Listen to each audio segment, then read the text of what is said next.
হোশ গ্যালদিনিস be with me. Hi guys, next ডেস্টিনেশনে পৌঁছে গেছি আমরা। কোথায়? নিউ দীঘার সমুদ্র সৈকতে। আচ্ছানি দিয়ে ডাকছে আমাদের সমুদ্র, কাছে আসতে বলছে, কিন্তু এখনই আমরা যাব না, কারণ আমরা এখন করব ফটো সেশন, কিছু ভিডিও এই সমুদ্রের পাড়ে দাঁড়িয়ে।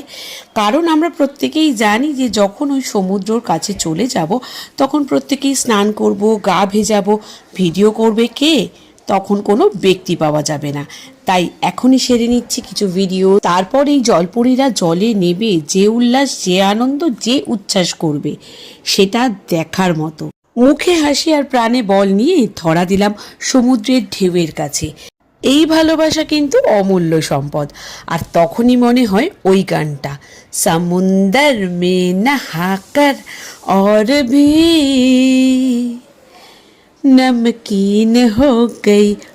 সমুদ্রে ভিজে স্নান করে আলিঙ্গন করে পুরো গার্লস ট্রিপের মজা নিচ্ছিলাম। সময় বয়ে যাচ্ছে, তবুও আমরা কেউ সমুদ্র ছেড়ে উঠছি না। এনার্জি লেভেল এখন পিকে, পজিটিভ এনার্জি এত হাইতে যে বালি ছুলে মনে হচ্ছে সেটাও আমরা সোনা করে দেব। সবাই মিলে একেবারে বাচ্চাদের মতো মজা করছি আমরা। দেখে নিশ্চয়ই আন্দাজ করতে পারছেন যে কতটা আমরা আনন্দ করেছি। আচ্ছা, এরকম সমুদ্র কে কে ভালোবাসেন?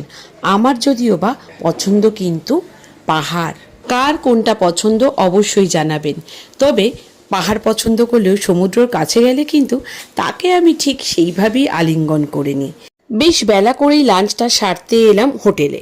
1250 টাকার প্যাকেজে লাঞ্চ থালিতে ছিল ভাত এবং ভালো চালের সেটা, ডাল, পেঁয়াজ, লঙ্কা, বেগুন ভাজা, বেশ ক্রিস্পি এবং অন্যরকম করে ভাজা হয়েছে। ভাতটা ওভাল শেপ করে দিয়েছিল, বেশ দেখতে ভালো লাগছিল।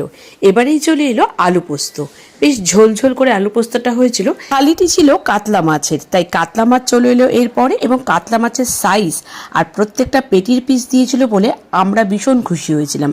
কাতলা মাছের যে কালিয়াটা করেছিল সেটা আরও দুর্ধর্ষ। প্রত্যেকটা খাবার কিন্তু দারুণ স্বাদের। আমরা 100 টাকা আরও বেশি দিয়ে পমফ্রেটের আবদার করেছিলাম।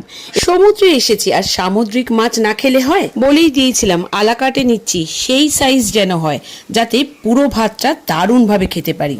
যেমন দেখতে পাচ্ছেন তেমনি করেছিল অপূর্ব স্বাদ।